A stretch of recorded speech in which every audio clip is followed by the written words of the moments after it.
He went over and he showed a bunker, which there were quite a few people. They took him out and they sent him away. But I can say one or two mistakes, and all of them.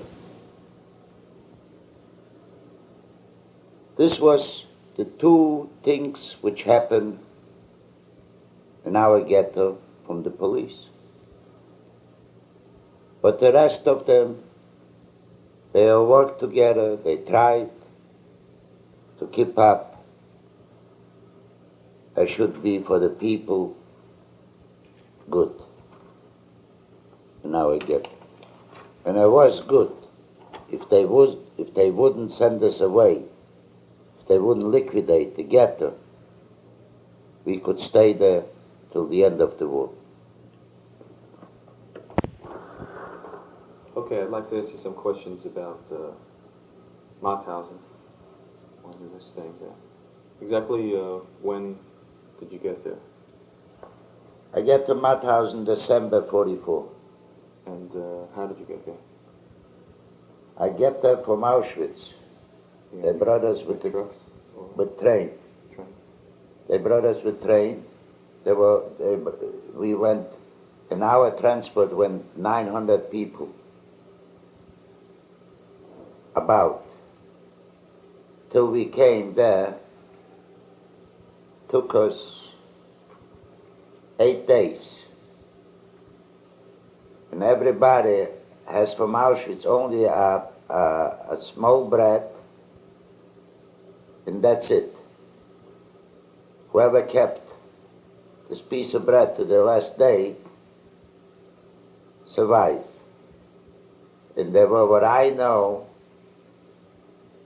when they took out dead people, where we were, our group, in our wagon, we hold ourselves pretty good. There was nobody dead in our wagon, but they took out 90 dead people from this train. And then we came to this camp. They put us in an appeal place. The whole 900 people, they were left over by 800 some. First of all, we went with a group, the Kapos, in Blockovi they called us, Blockoutisten. They took them out, separate. They thought, They came with you on the train? These people? They came with us. They took them out. They thought that they're going to have right away the same jobs there.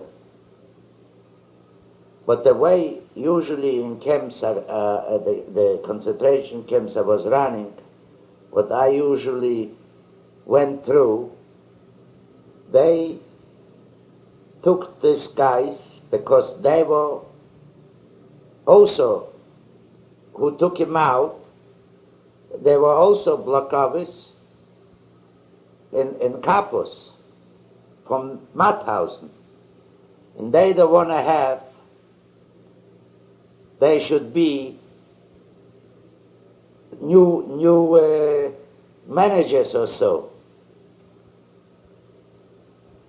What I heard, what we saw from the beginning, what happened to them, I don't know. But we saw from the beginning they couldn't live. What they did to them. In the washrooms, they were tortured worse than animals. And there were no German inside. Only them. The other Blockovis, the other Kapos did it to them. They want to wipe them out. If they still came out in life, what we saw, It's an impossibility because they didn't walk out. They took him out, and they were taking him, you know, by the hand, by the feet, and they were taking him someplace, I don't know where, but they were all red like a fire, bitten, black, beaten up. And what happened to them, I really don't know, because I never see him after, so they couldn't live. And then we went in to the showers. We were watching what they were doing to them. This was just terrible to see. And then we took showers, they shaved us. In this place, in Mauthausen, which camps I went through, there were girls shaving us.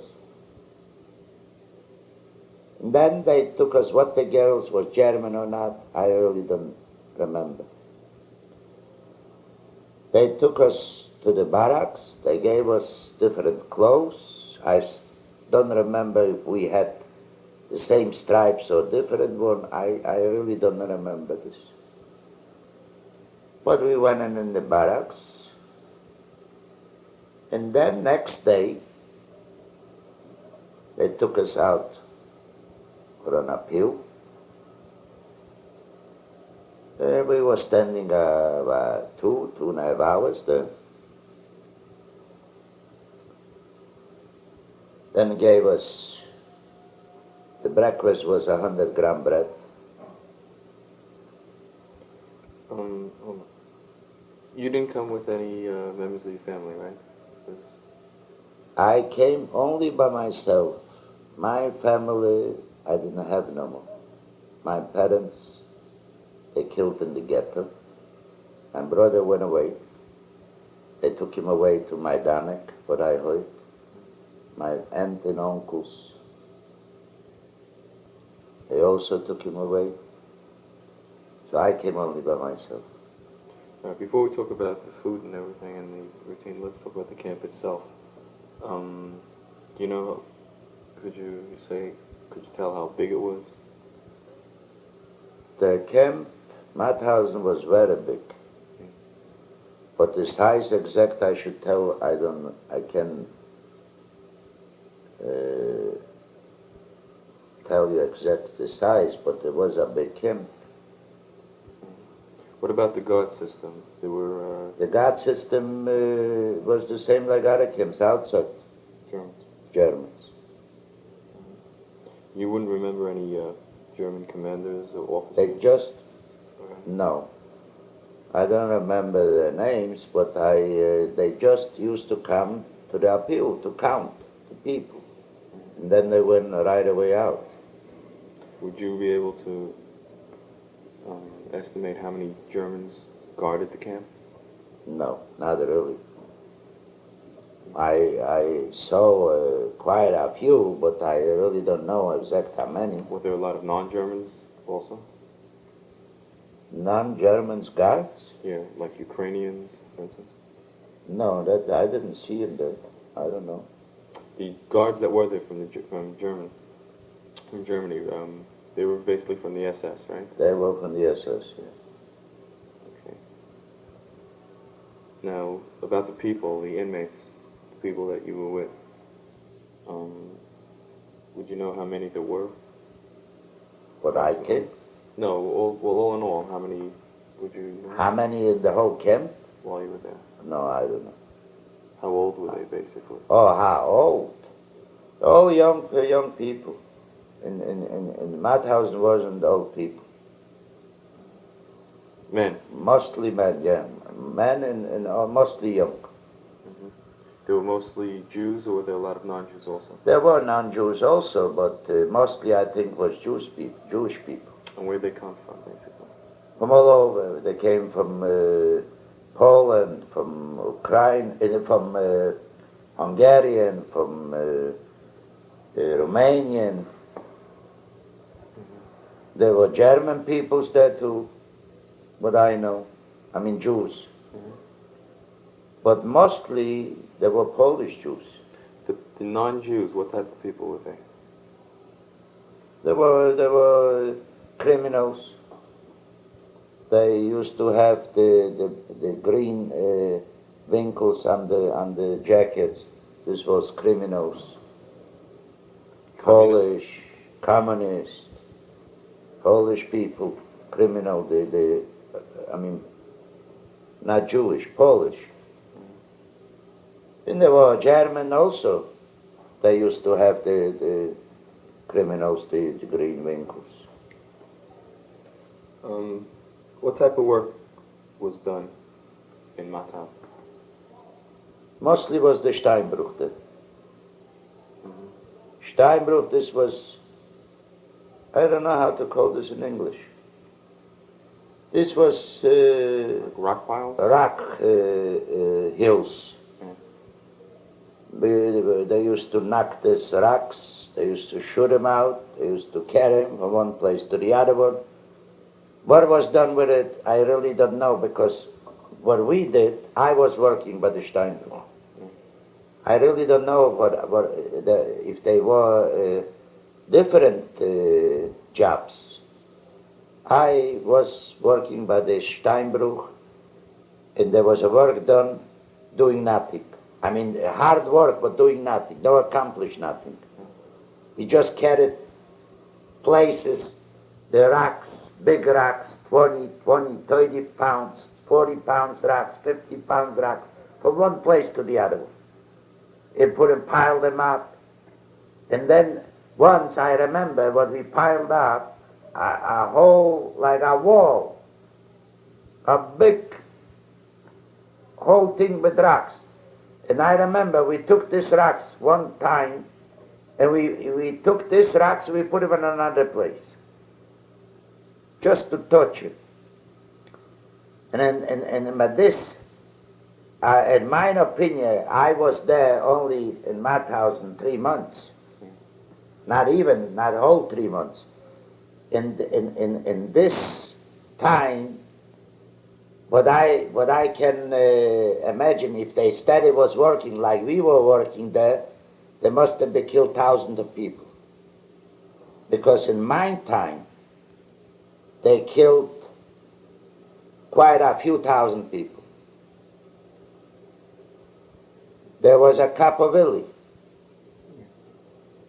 He used to take people. There was a very strong man. He was from Czechoslovakia, a Jew. He was a man, I mentioned this before, a real murderer. He used to take people by the neck and just throw them down from the very, very high hills, and they're all with rocks. And he used to throw down plenty of them a day. Were there any good capos there? Not what I know. I had him. Not what I know, so I can tell what other people had. But when we went out, 250, 300, 350, always 80, 150 or so was missing. By the foot he used to kill 15, 20 people, giving out the foot. How was the food there? Very lousy. They give you to eat during the day? Soup. That's it? Once That's a day? it. We had in the morning 100-gram bread before we left to the Steinbruch. Yeah. And then we had over there lunch. Yeah.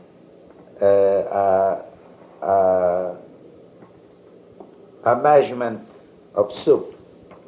In the soup, if he liked somebody, so he took it from the bottom. So it was a little heavier. If not, there was a little water. Plain water. And then we get another plain soup water in the evening when we came back. That's it, what it was. So, like, all in all, what was the daily routine? What did you do every day? That's what I do every day. Get up in the morning? Get up in the morning. If they wouldn't bother us, at least at night, it wouldn't be so bad. A lot of people got swollen from this soup, and because of not resting. There's a lot of times they didn't rest at night even. They could take us out from the bunks, from the barracks, and put us outside if some crazy thing happened to the block over, or to the Stubove, they call those guys. What did we do? They just was inside. What they do?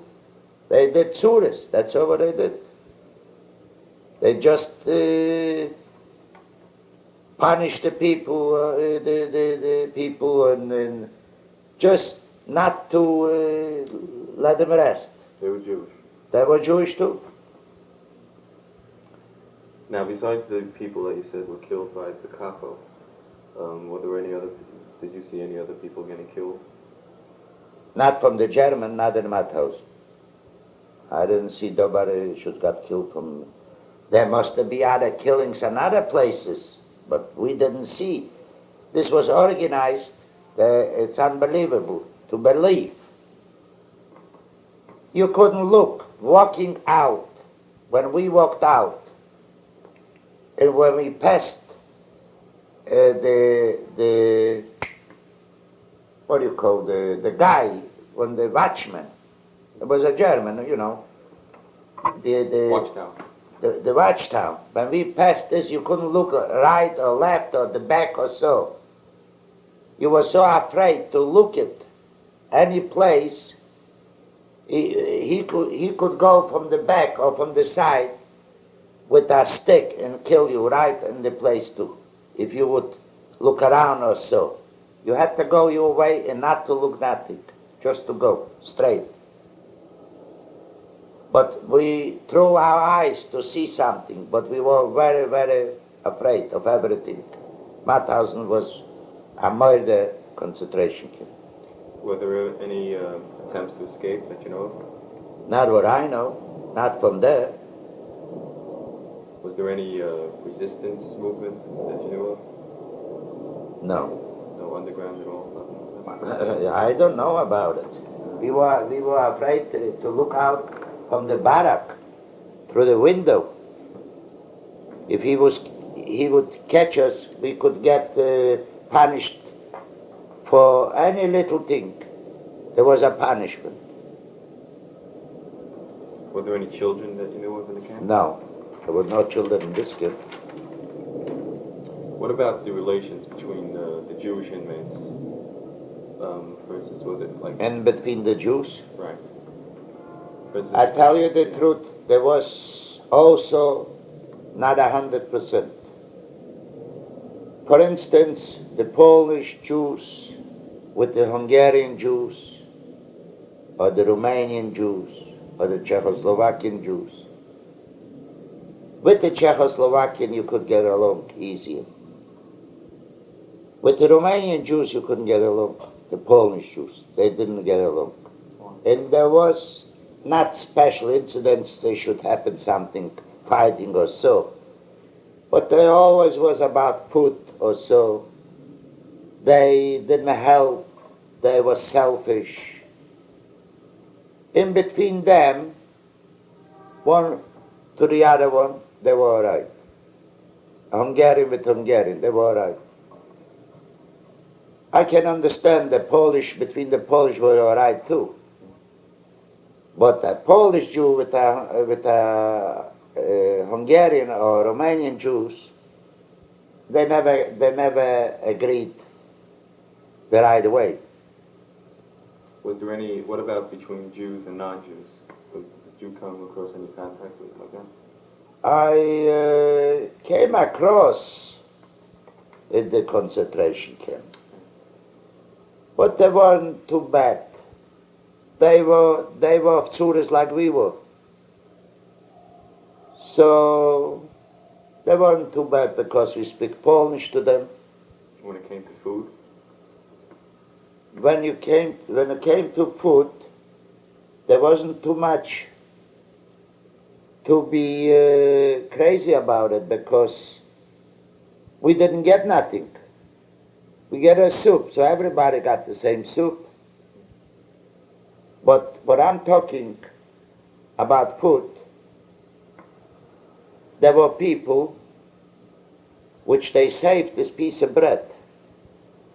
In the morning, the 100-gram bread, to get soup, which was, I never did it. It was a crazy thing to do. Because this 100-gram bread was more than 2 soups. But there were people which they were more satisfied with the soup than the 100-gram bread. So they thought they save it and they get a soup. This was going on the business in between. So when you come across a Romanian or Hungarian, even a Polish boy want to give him the bread or so, he wanted 1.5 piece. He don't want to give him the satisfaction like they did it, between themselves.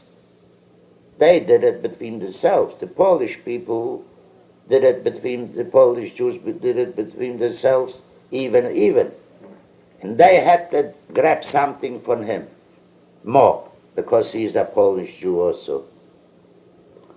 That's why I'm saying came out something about the foods or so. Such a thing, because other things couldn't come out. There was no other things to come, you should be able to do with no other business, especially in Matthaus. You spoke about, when you were in Theresienstadt, you spoke about that you had received help from fellow inmates. Yeah. Did you have anything like that in Matthaus? No, I didn't met nobody. So you were on your own? I was only on my own. I had 2 of my best friends. I was with them close, and we tried to stay away from all the terrible things what could happen. When let's see, in camp, if you stood away from hitting, you shouldn't get hit, or you shouldn't be tortured. You could suffer and live through. The worst thing, people died because of the tortures, of the hittings too much. They wasn't too careful. Let's see, I did it once wrong in Auschwitz from the beginning, and I watched myself all the time, the rest of the time. I did it wrong, I went for a soup. And I got hit 40 times on my back. I got almost dead this time from pains. So the rest of my time to finish the concentration camp, I watched myself as much I could. I shouldn't fall into some trouble. And I lived it through. Now you spoke that you were once ill, you had the typhus. Now, were you ever sick while you were in Matthaus? No, this was when I going to Theresienstadt. I had the typhus. What about the medical attention in Matthaus? I never was there. I tell you the truth. I don't know about too much. But I saw people, I was going to the hospital. And for little things, you should know, the same thing was in Auschwitz and the same thing was in Matthaus, maybe in Boist. If you got sick, you should fight. Never go in there, because I knew from other friends, which they tell me, this guy went into the hospital, I don't see him back. That's what happened with them. If he got very sick and he went in, they used to finish him off there. They didn't help him. The same thing happened in Auschwitz. So people were fighting who were smart. They want to give up. Some people couldn't take so much pains or so. And they gave themselves up. The people that were in the hospital, would you know whether they were German? They were German people, or? The doctors? Yeah. They had to be German. I don't know exact. But I know in Auschwitz they were German, and there were other doctors too. There were other doctors in Auschwitz too. So I imagine the same thing. See, I never was there and I never want to know about it. And I try to stay away from all these things. What about the clothing? What clothes? What clothes? You went into a camp, you got our clothes and goodbye, Charlie. You didn't got nothing else. So you still have the same clothes from the other camp, or you had? I went with the same clothes, what I remember, from Auschwitz. I went to Mauthausen, and I remember from Mauthausen they gave me, I went to Theresienstadt with the same garbage. Now, what type of barracks did that? You said you spoke about it a little bit before. The barracks in Mauthausen wasn't so good like in Auschwitz. But who cared about the barracks? We just didn't have the pleasure even to lay down whatever it was. You see, one thing, in Auschwitz was clean. Yeah. And Mauthausen wasn't so clean. But if they would let us this way, it would be all right. There were worms there, they call it the lice. There were there plenty. I had it myself. And going from Mauthausen out, I had it. Where I got rid of him, in Theresienstadt. They never let you take showers or anything like that? We took some showers, but not too often. And you didn't have other clothes to change. So what's good to shower? We washed ourselves. I was a very clean always. I always was clean, I couldn't help myself. I couldn't control myself. I tried to control, but I couldn't do it. Because I didn't have no other clothes. Once I did, I washed the jacket, so I was walking around without it. It's not allowed either. So I put it on wet, half wet. Then I washed the pants the same way. So I couldn't help myself. I tried, but I couldn't help. I tried to wash every morning, even it was cold, and I was shaking, but I washed. And still the lice came. I don't know from where. Did you ever receive any mail of any kind? No mail, and I didn't have from who to receive, and I never received since I was all the years in concentration camp. Okay, thank you very much, Mr. Taylor. You're welcome.